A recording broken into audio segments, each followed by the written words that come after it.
Ngayong episode, tatalakayin naman natin ang isa sa pinakamamahaling kahoy o puno sa buong mundo, ang agarwood o lapnisan. Napakabango nito at maraming medicinal properties. Nabansagan ding wood of gods. At alam mo ba na ang mamahaling puno na ito ay native sa Pilipinas? Agarwood is native sa Philippines. There are about 20 agarwood species, 21, 22, up to 24 sa buong mundo. Pero kalahati po nun, native po sa Pilipinas. So that's how blessed the Philippines is. Sa Middle East, ginagamit na insenso. The Vatican, Europe, hindi niya ginagamit na insenso ang agarwood. Other than the Middle East, ang gumagamit ng agarwood na incense, China, Korea, and Japan. These are major buyers for agarwood.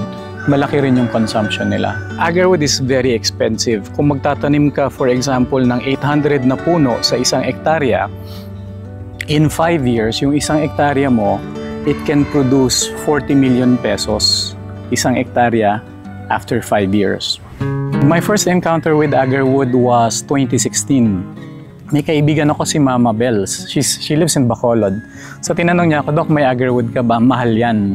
Nung narinig ko yung presyo, parehas lang ako ng reaction sa lahat ng mga tao sa buong Pilipinas. The price is too good to be true. So after doing the investigation, the due diligence, we found out that it's true. We studied further.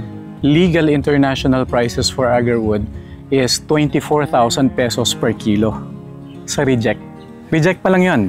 Sa laki ng potensyal na pwedeng pagkakitaan, mas nauna pa ang mga poachers na nakahanap nito sa ating mga kagubatan.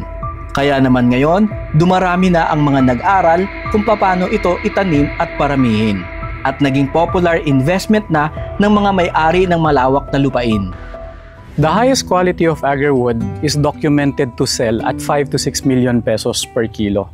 Yung mga buyers namin, they need 100 to 1,000 kilograms of agarwood every month. Every month, 100 to 1,000 kilograms of agarwood every month. Di ba exciting yon? Bago mo maisipang mag-invest o magtanim sa iyong farm, ngayong episode, alamin muna natin kung magkano ang puhunan at papaano nga ba ito maibebenta. For you to be able to sell agarwood, mahigpit po yung policies ng international and yung local DNR for trading agarwood. Agarwood is internationally covered under CITES. CITES, ang ibig sabihin nito is Center for International Trade of Endangered Species. So ayon sa kanila, agarwood is endangered species, bawal siyang ibenta ng walang CITES permits, CITES export permit. Mahigpit ang regulations sa agarwood. 90% nung nakakausap namin, hindi talaga nila naiintindihan kung ano yung legalization for agarwood. Don't forget to like and subscribe. Welcome back po sa Agri sa Agri. Ngayong araw naman, dumayo tayo dito sa Bulacan. At syempre, ang lagi nating ipinopromote dito sa Agri, ang ating mga kaibigan na mga farmer na merong plant nursery. Importante po na kilalanin nyo muna, maging kaibigan. Kung po pwede nyo lang gawing ninong ng inyong anak para hindi kayo ma-scam, yan po ang pinaka-importante sa pagbili ng mga planting materials, lalo na sa mamahaling topic natin ngayon, ang agarwood. So kasama natin ang isang eksperto, hindi lang sa larangan na pagtatanim ng agarwood, marami pang klase ng puno, si Doc M. Hello, hello. Yan, Doc, nasa tayo ngayon? So nandito tayo sa San Jose del Monte, Bulacan. Ito yung nursery namin. May kita mo dito, puro mga agarwood. So ang laman nito nung mga nakaraang buwan ay mga matataas na, mga 1 to 2 feet. Oh, wow. And wala na sila ngayon kasi naubos na, na-distribute na. So ito yung mga next batch na for next year, 2025. Ayan, so available po sa ating mga kababayan, ano? Lagi po nating ipinapaalala, huwag po kayo agad magpapadala sa mga binuboost na ha-hype sa mga social media. Siguraduhin nyo po na credible po yung inyong magiging supplier dahil sayang ang panahon, ilang years nyong aabangan, tapos eucalyptus o cinnamon pala yung naibenta sa inyo. Sakit naman nun. Talagang masakit. Aray. Yeah, so yung pera siguro baka maybe hindi na ganun kasakit sa mga retirees natin. Ang masakit is yung panahon na hindi na maibabalik. Yes. Yan, so kung gusto niyo magkaroon ng pamana, ngayong episode para sa inyong mga second to third generation, pwede niyo pong maipamana. Ang topic natin ngayon, kung gaano kahalaga ang isang puno ng agarwood at iba pang puno na pwede nyong mabili sa isang credible na plant nursery. Ang iisipin nyo na lang ay alagaan ang inyong mga tanim na mga puno, lalong-lalo na ang agarwood. My name is Doc M. Efraim Cercado. I'm a retired surgeon and I'm the president of Dendrotonics Corporation. Nandito tayo sa nursery namin ng native tree seedlings sa San Jose del Monte, Bulacan. What we do here is nagpo-propagate kami ng native tree species kasi ang company namin, we are a technology company which specializes in biodiversity restoration. Nagpaparami kami, nagpo-propagate kami ng mga native tree species. We have 3 objectives kaya namin to ginagawa. The first objective namin is we want to honor God, the Creator, kasi napakayaman po ng Pilipinas. The second reason we do this is we want to build a country kasi marami tayong natural resources. And the third reason why we do this is we want to generate wealth for as many Filipinos as possible. So yun yung tatlong focus namin. Ang specialty namin is alam namin i-navigate yung legalities para kung ano yung tinatanim ng mga Pilipino, kaya nilang ma-monetize o kaya nilang mapera later on lahat ng mga tinatanim nila. Ang focus namin is yung tatlo, agarwood production, malaki income nito, timber plantations, tsaka Philippine Flower Parks. Iniisip namin tawagin yung Philippine Flower Parks na Flora Filipiniana para may dating siya globally. We have about 80 to 1,000 seedlings. We have about 70 to 80 different kinds of native tree species. Kasama dyan yung iba't ibang klase ng agarwood. Kasama dito yung mga timber species, tapos mga nagbubulaklak. Pag pinag-usapan natin yung agarwood, it's a very expensive material. Importante sa Kristiyano. Hindi lang natin alam. Nakasulat sa Biblia, Book of Acts, na si Nicodemus nung namatay si Jesus, pinahid niya yung agarwood sa katawan ni Jesus. So ito yung perfume na pinahid sa katawan ni Jesus. Also, in the book of Numbers sa Bible, nakasulat doon na like aloes planted by the Lord. Yung aloes na sinasabi sa Bible, sa Numbers, is actually agarwood. And even the Lord in the Bible is described to be planting agarwood, cultivating agarwood. Ganon siya ka-importante sa Christian life. Hindi lang natin alam sa Pilipinas. Agarwood is very expensive. Kung magtatanim ka, for example, ng 800 na puno sa isang hektarya, in 5 years, yung isang hektarya mo, it can produce 40 million pesos, isang hektarya, after 5 years. That's very big. 40 million pesos after 5 years for 1 hectare. Agarwood is native sa Philippines. There are about 20 agarwood species, 21, 22, up to 24 sa buong mundo. Pero kalahati po nun, native po sa Pilipinas. So that's how blessed the Philippines is. You have agarwood production, and aside from the agarwood chips production, which is where the main income comes from, meron pang ibang mga byproducts. So the byproducts would include oil and other solid item productions. Mostly, yun yung madedevelop mo from agarwood and the seedlings. Kaya lang, if you're thinking about yung seedlings, you don't expect the seedling price to be premium within the next 5 years. Bababa yan kasi may law of supply and demand eh. So maraming supply ng seedlings, so bababa rin yan. The most important thing for agarwood is dito sa Middle East, sa Islam culture. If you read the Quran, mababasa mo that the Prophet Muhammad endorses the use of agarwood sa daily rituals ng Islam. Daily. It's not monthly, it's not weekly, it's the daily use of agarwood in Islam. Ganon kalaki yung demand ng agarwood sa Islam. Saudi Arabia, last year, 3/4 lang, consumed 1.1 million kilograms of agarwood. So, that's 1.1 million kilograms of agarwood. Saudi Arabia pa lang yon. UAE, Dubai, and Abu Dhabi, you have Qatar, Oman, Iran, Iraq, Kuwait. There are 57 Muslim countries in the whole world all using agarwood. Ganon kalaki yung demand niya. The prices for agarwood, legal international prices for agarwood is 24,000 pesos per kilo sa reject. Reject pa lang yun. The highest quality of agarwood is documented to sell at 5 to 6 million pesos per kilo. Documented prices.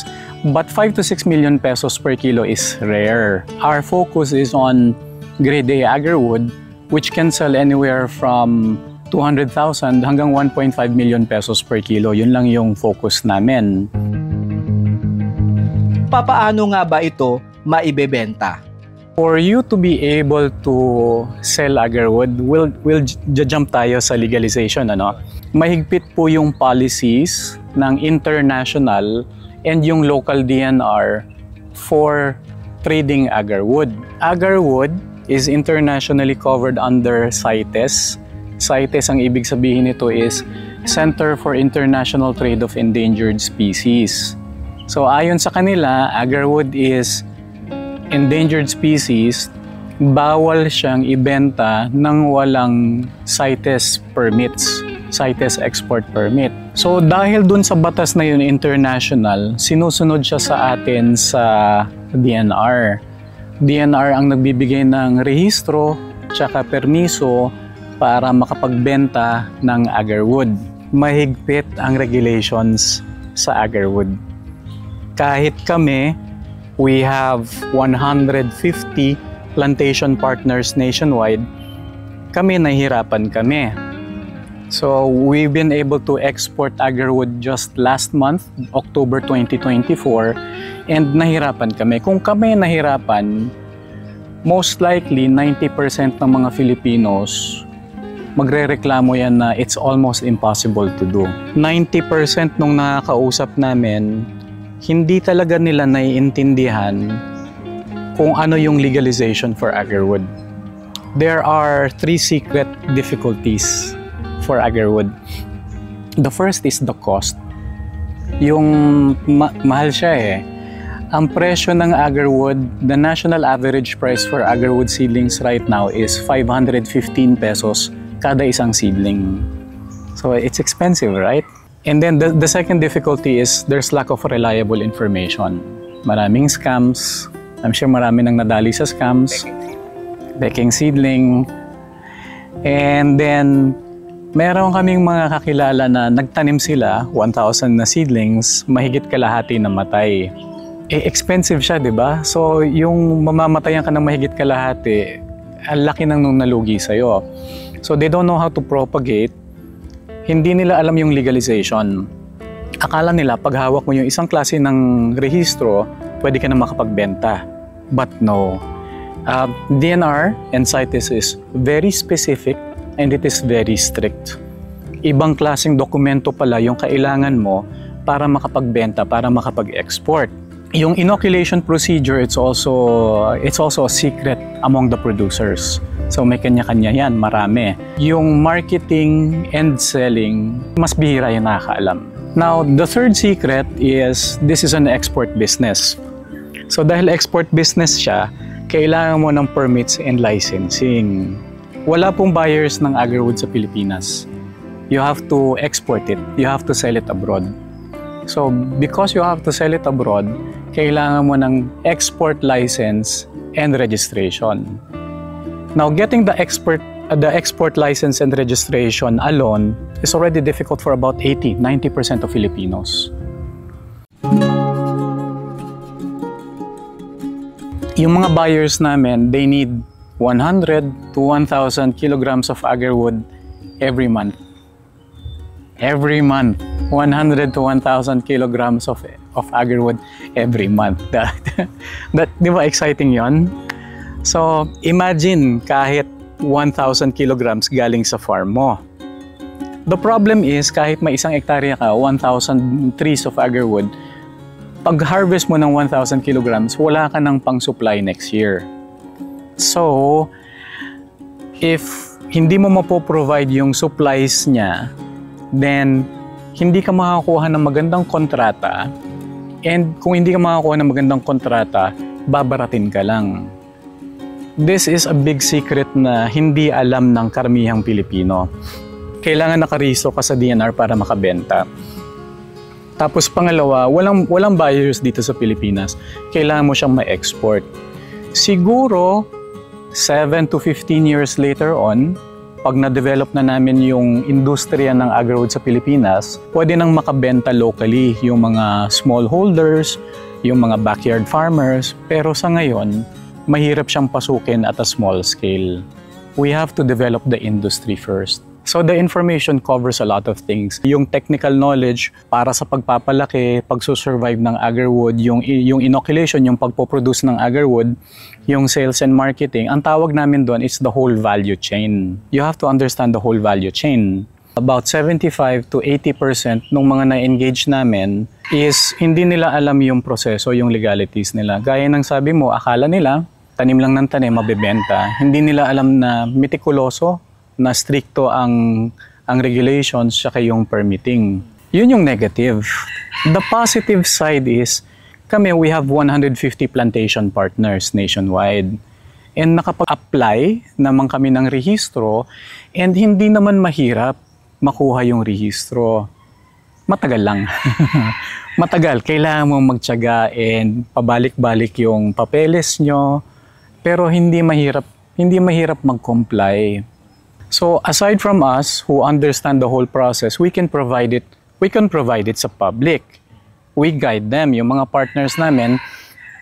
We guide, meron kami tinatawag na operations manual, andun lahat ng kailangan mo para matutunan yung buong negosyo.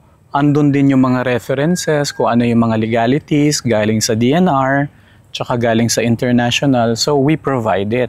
Most of the questions na tinatanong sa amin sa business is, pag marami sa ating Pilipino nagtanim, babagsak ba yung presyo ng agarwood? So, that's a funny question.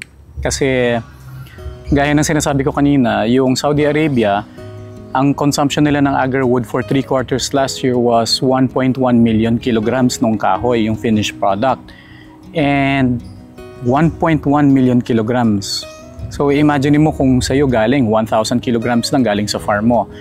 Saudi Arabia is just one out of 57 Muslim countries in the whole world. So imagine the demand for the whole world. What we did just this October is we exported the first legal agarwood coming from the Philippines. So we brought this sa Middle East. And pagdating namin sa Middle East, it was really exciting. Ang dami naming natutunan. Meron silang mga displays, andyan nakalatag yung agarwood. Tatanungin namin, what's your most expensive agarwood? Ano yung pinakamahal? Tuturo nila, ito India, ito Morocco, may Morocco pala. And ito Cambodia. Tapos tatanungin namin sila, meron ka bang Philippine agarwood? Nasasabihin nila, wait here. Pupunta sa likod ng shop nila, tapos ilalabas nila yung expensive looking attache case, expensive looking suitcase. Tapos bubuksan nila, this is Philippine agarwood. Hindi siya nilalabas. It is the most expensive agarwood sa lahat ng naka-display sa buong UAE. Ulitin ko yon. Philippine agarwood is the most expensive agarwood sa buong buyer market natin. So, the demand is very high. The supply sobrang kaunti. We computed how much yung requirement nung 20 Arab countries. We cannot fill yung requirement nila even if we plant 50,000 hectares. Ganong kalaki yung demand for the agarwood market. I I've been a doctor for more than 20 years na. I'm a trauma surgeon and cancer surgeon. Nag-retire na ako noong 2021. Before I retired, I was also a value chain expert for World Agroforestry Center and Asian Development Bank. Nagde-develop kami ng business lines for anything related sa agroforestry or puno. By the time I retired, I was also a medical research specialist for Novartis, pharmaceutical company. Nagkokonduct kami ng research. Tapos yung mga resulta ng research, ina-analyze namin yan, tapos dinidiscuss namin sa kapwa namin doktor. Yung mga research, sinasabi namin maganda yung resulta, kapani-paniwala, maganda yung resulta. Pero merong mga research na walang kwenta, hindi maganda yung resulta, so hindi ka panipaniwala. Merong mga information na maganda, merong mga information na pangit. So ang trabaho ko noon, i-analyze namin, sabihin namin kung anong impormasyon yung maganda sa research, anong impormasyon yung pangit. And then nag-retire ako noong 2021. Pinapagalitan ako ng nanay ko noon. Sabi niya kasi maganda yung kita mo, tapos isusugal mo lahat yung kita mo sa negosyo ng paghahalaman pa. Paggaling talaga sa nanay, medyo medyo kakaiba yung dating. Oh. Sharp. Tapos medyo masakit. Pero truthfully, nakakatakot nga naman yung gagawin ko noon kasi I've never gone full-time into business and I had a family and 2 kids to support. So nakakatakot sa akin yon.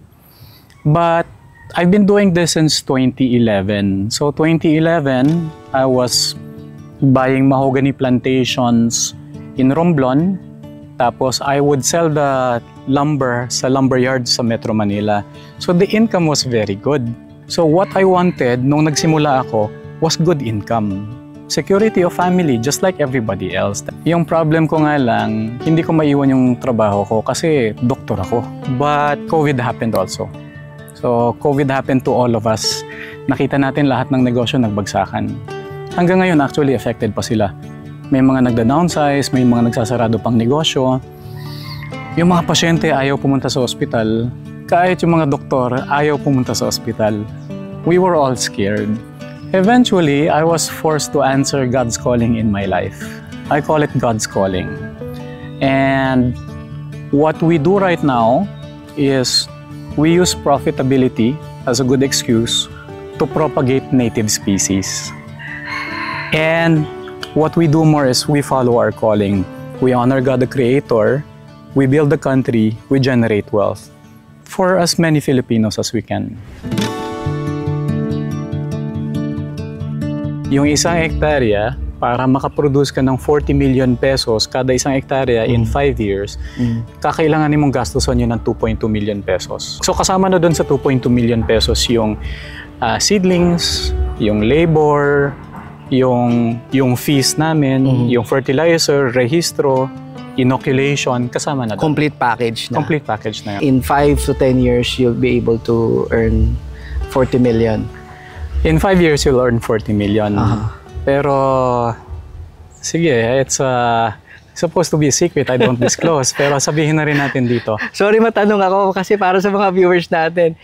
I'm sure marami pong interesado na dahil nakikilala na ng gusto ang agarwood sa Pilipinas at maraming pa-hype lagi sa social media para makabenta ng mga peking seedlings. So the secret is traditional technology bago ka makapag-produce ng agarwood after 7 to 12 years. Sa amin, we produce it half of 7 years. Kalahati lang nun. Pero dahil kasi hindi ka pa umaabot ng 5 taon, may income na kami. Ibig sabihin, hindi ka na umaabot hindi mo na nasasagad yung gastos. Yun ang advantage ng meron ka ng may mentor sa inyo. So yung mga ginastos nila na trial and error, may iwasan na. Kasi there's somebody guiding you na may masasabi natin na expert, no? So it's just an emerging industry sa Pilipinas din uli. At meron na po tayong mga eksperto na ngayon na pwede kayong ma-guide. Yan ang pinaka-importante. So para sigurado na yung efforts mo magbubunga, mas maganda sigurado yung kapartner mo. Alam yung ginagawa, nakapag-produce na, nakapag-export na. Wala na kayong isipin, kundi sundin na lang yung mga guidelines para maalagaan ng maayos. So, bibigay ko na yung 2.2 million. Pwede ba cash? Nandun sa kotse. Sige. There is a lot of money to be made in this industry, and we need to develop more who are knowledgeable, who are willing to learn this kind of business. It's very secure. Yung advantages niya is, you do this once, we have the technology para tuloy-tuloy yung income mo, not just for the 5 years. Dire-diretso yan for the next 50, 60 years. So I guess we do have an answer sa question mo, pamana. Kaya mong ipasa up to 3 generations later. You just do this once properly. The Philippines is very rich. We have been very blessed by God. Napakayaman po talaga natin. We just need to know how to manage our resources properly and responsibly. And we need more people being involved in this, especially yung younger generation. Don't forget to like and subscribe.